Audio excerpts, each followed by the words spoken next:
The elevator doors closed behind me, and I stood there in the lobby of my office building with my coat half on and my phone buzzing in my bag, thinking about nothing except whether I had enough energy to cook dinner or if I was just going to eat cereal standing over the kitchen sink again. That was the last ordinary moment I remember. My coworker Bridget was walking out beside me, already pulling on her gloves, talking about something, a sale at Target, I think, or maybe her cat's vet appointment. I wasn't fully listening. I was thinking about my husband. I wasn't. When the day ended, the way you poke your tongue at a sore tooth, not because it felt good, just because the absence was always there. He had been gone for 4 years. 4 years, 2 months, and some days I stopped counting because counting made it worse. He'd taken a contract position overseas, a construction management role in Germany, a real opportunity, the kind that didn't come twice. We talked about it for weeks. I cried once. He held my face in his hands and told me it was 4 years maximum, that we'd pay off the house, that I'd come visit in the summers, that we'd be okay.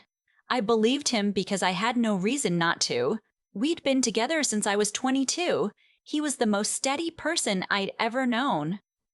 So he left, and I stayed, and I built a whole life around waiting. I kept my job at the insurance firm in Columbus. I got a small apartment closer to downtown after our lease ended. We'd agreed it made no sense to keep the 2-bedroom while he was away. I video called him every Sunday. I sent him birthday cards with real stamps. I brought his mother soup when she had her knee surgery last February. I did all the things a wife does when her husband is simply somewhere else for a while. Bridget stopped walking. "Oh, I keep forgetting to ask you," she said, turning toward me on the sidewalk. "How's your husband doing? Is he still in Stuttgart?" I smiled the smile I always smiled. "Yeah, same as always. We talked last weekend."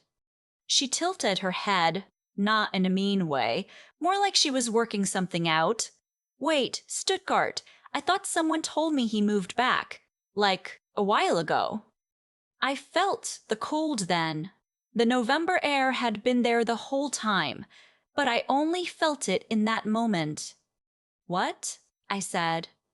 "Maybe I'm wrong," she said quickly. "I probably heard it wrong. You know how people talk." "Who told you that?" She looked uncomfortable. "I don't even remember. It was months ago, honestly. I'm probably mixing it up with someone else." I told her she probably was. I told her not to worry about it. I walked to my car and sat in it for 6 minutes without turning the key. I called him that night. He picked up on the second ring like he always did, and he sounded exactly like himself. A little tired, a little distracted, the low hum of something in the background that he always said was the HVAC unit in his apartment. We talked for 22 minutes. He asked about my mom's hip. I asked about his project timeline. He said he missed me. I said I missed him too.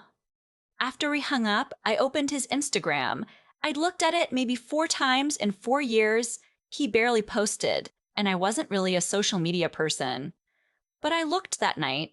His last post was from 3 years ago, a photo of a cathedral, no location tag. I told myself that meant nothing. I spent the next 2 days telling myself that. On the 3rd day, I called his mother. She and I had always gotten along, though we weren't close in the way some mothers and daughters-in-law are. She was a quiet woman, lived alone in Westerville, went to church every Sunday, kept her feelings to herself. When I asked how she was doing, she asked how I was doing. She asked how I was doing. We did that dance for about 2 minutes before I just said it. Someone told me he might be back in the States. Do you know anything about that? Silence. Not the silence of someone thinking, the silence of someone deciding. "Where did you hear that?" she said. My stomach turned completely over. "Is it true?" I asked. She didn't say yes. She didn't say no. She said, "I think you need to talk to him, honey." and I could hear something in her voice that I'd never heard before. Not guilt exactly, but something like it. Something adjacent to guilt, maybe closer to relief, like she'd been waiting for this conversation for a very long time and was almost glad it was finally happening. I said goodbye and hung up and sat on my kitchen floor with my back against the cabinet under the sink and didn't move for a long time. I am not someone who falls apart easily. I say that not as a brag, but as context. I grew up in a house where falling apart wasn't really an option, so I learned early to keep functioning even when I was breaking. I went to work the next 2 days. I answered emails. I ate lunch. At night, I stared at the ceiling and built lists in my head of things that could explain what I'd heard. Work transfer, he hadn't mentioned yet. A visit home he'd kept quiet to surprise me. Some misunderstanding that would unravel cleanly once I asked. I kept coming back to the way his mother had said, "I think you need to talk to him." Not, "He's right here, let me get him." Not, "That's ridiculous, of course he's not back." Just talk to him. On the fourth night, I opened our joint bank account.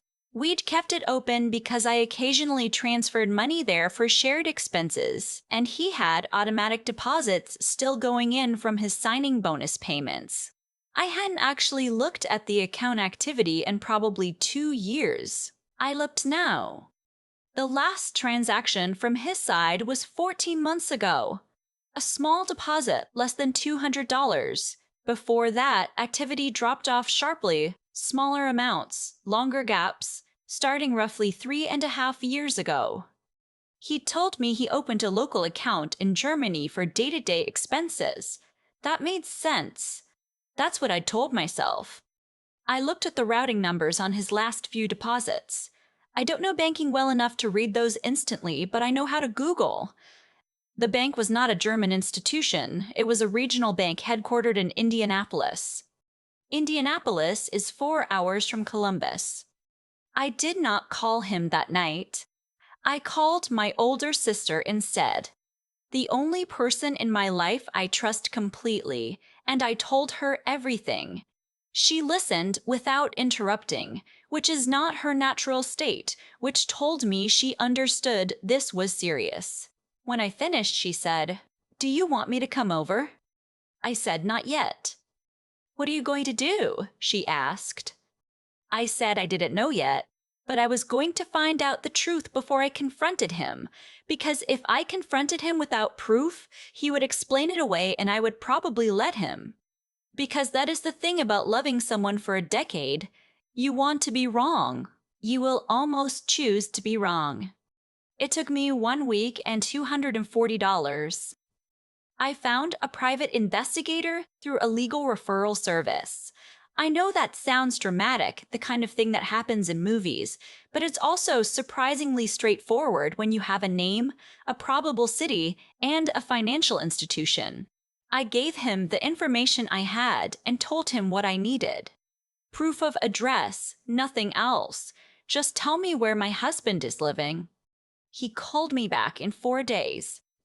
My husband was not in Stuttgart. My husband had not been in Stuttgart for 3 years and 4 months. He was living in a townhouse in Fishers, Indiana, which is a suburb of Indianapolis, in a neighborhood with good school ratings and a Trader Joe's nearby. He had been living there with a woman named Kelsey.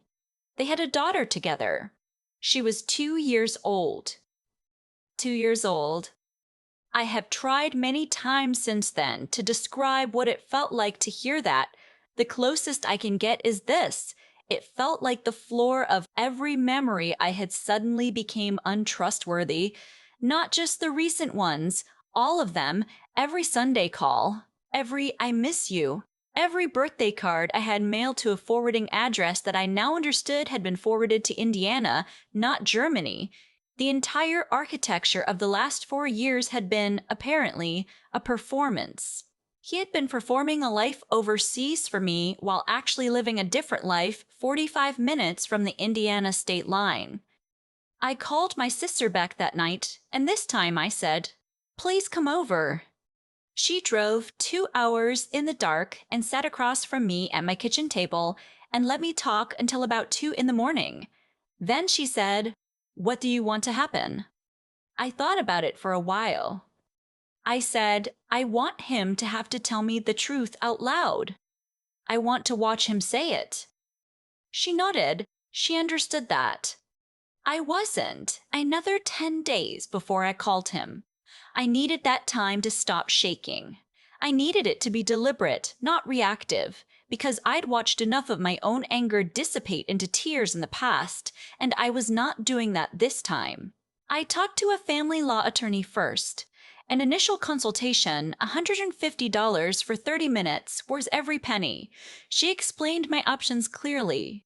She told me what I was entitled to. She told me about marital assets and the timeline of separation and what documentation would matter. Then I called him on a Tuesday night, the same time I always called, and I told him I needed to see him in person, that I had something important I needed to discuss face to face. He hesitated. "Is everything okay? Is it your mom?" "No," I said. "I just need to see you. Can you fly in this weekend?" Another pause. "It's not a great time. The project is." "I understand the project is demanding," I said, "but I really need this. Just a weekend." He said he would try to rearrange things. He showed up Saturday afternoon, drove, I noticed.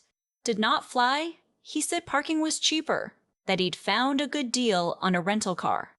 I didn't say what I knew about why he had driven instead of flown. He looked the same. That was the strangest part. He looked completely, entirely like himself. The same jacket he'd had for years, the same way he tilted his head when he came through a door, like no time had passed at all, like he had simply been in another room. I had made coffee. I poured him a cup. I sat down across from him at the same table where I had sat with my sister 10 days earlier. "How's the project?" I asked. "Coming along," he said. "How's Stuttgart?" Something moved across his face. Quick, he controlled it fast, but I saw it. "Fine," he said. "Cold." "How long has it been cold?" He set his coffee cup down. I placed the investigator's report on the table between us. I didn't say anything. I just put it there and watched him look at it. He didn't pick it up right away. He looked at it the way you look at something you've been dreading. Like maybe if he didn't touch it, it wasn't fully real yet. Then he picked it up and I watched him read. And I watched his face do things I don't have words for. And when he put it down, he didn't look at me for a long moment. "How long?" I asked. He was quiet. "How long have you been in Indiana?" 3 years, he said. "A little more." "And the baby?" "She just turned 2. I nodded.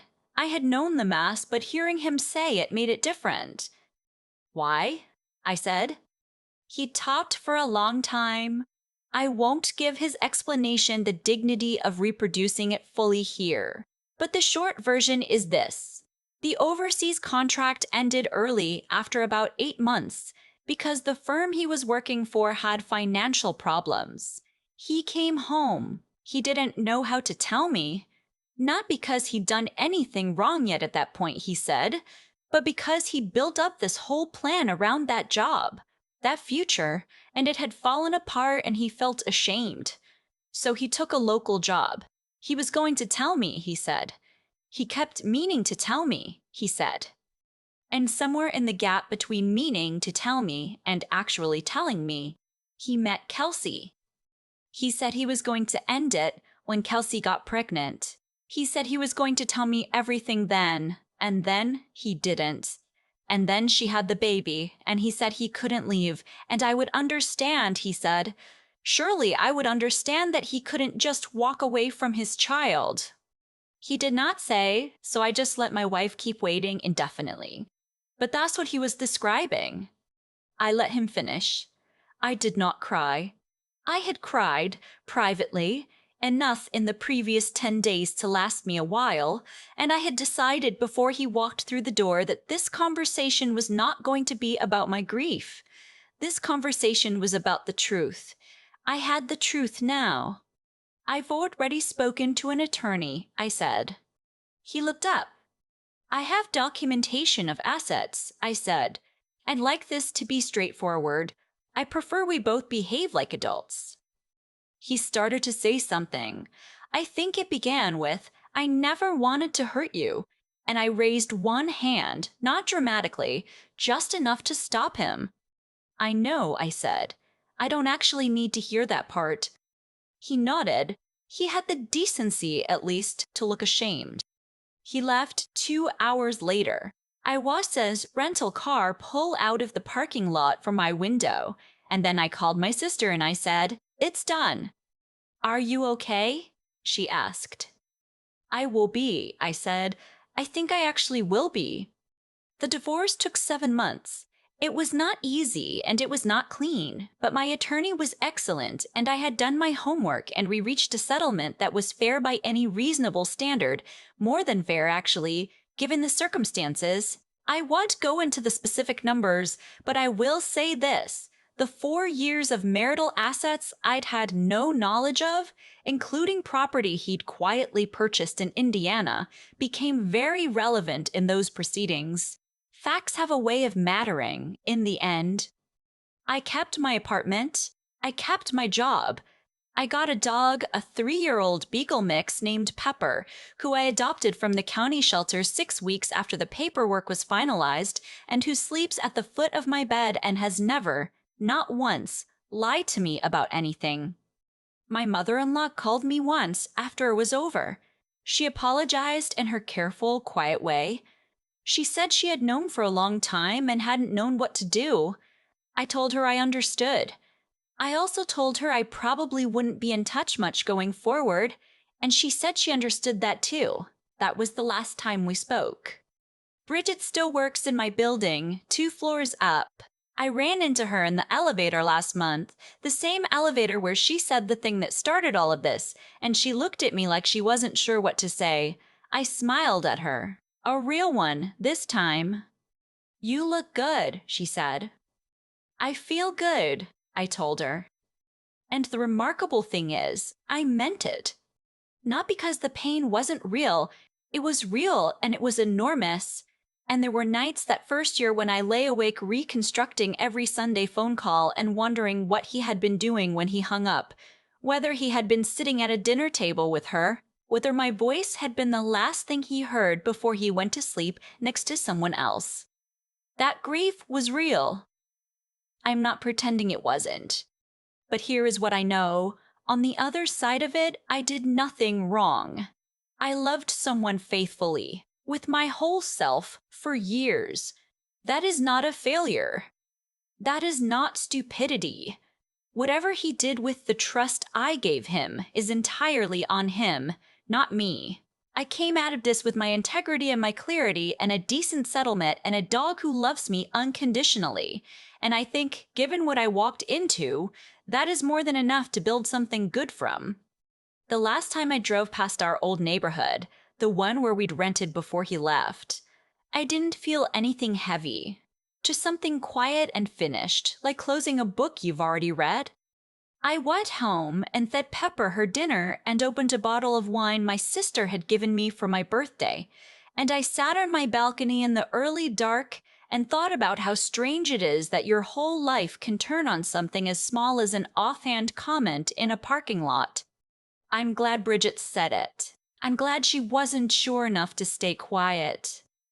Some truths need only one small crack to finally let the light in. I've thought a lot about the version of me who sat in that car for 6 minutes without turning the key. She didn't know yet. She only had a feeling. And a feeling is just the beginning of knowing.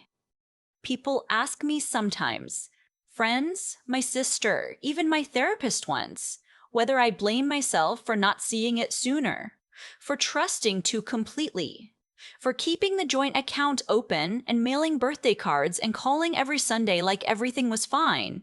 And I understand why they ask. But I don't think trust is the thing that failed me here. Trust, when it's given to someone who deserves it, is one of the best things a person can be capable of. The problem was never that I trusted. The problem was that he decided my trust was a resource he could quietly drain without consequence. What I've come to understand is that actions have a way of catching up, not in some mystical sense, just in the plain, practical sense that the truth requires constant maintenance to stay hidden. He had to remember the lie every Sunday. He had to keep the story consistent across years. He had to manage his mother's silence, manage the bank account, manage the careful distance between Fishers and Columbus. That's an enormous amount of energy to spend on keeping someone in the dark. And eventually, energy runs out. Eventually, someone says something in a parking lot. Eventually, a routing number doesn't match. I'm not a particularly strategic person by nature.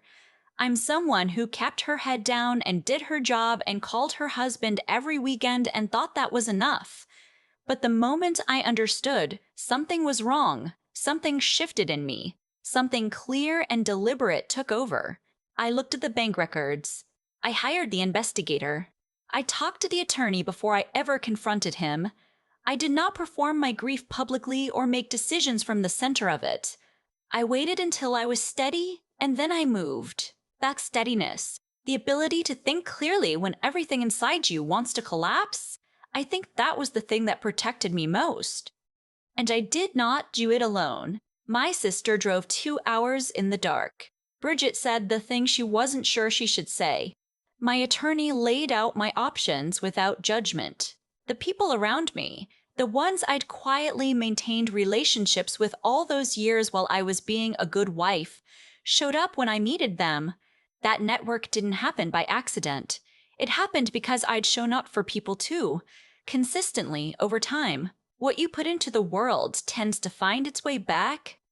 My mother used to say that character is what you do when no one's watching. I stayed faithful not because anyone was grading me. I kept my integrity not because I expected a reward. I just didn't know how to be any other way.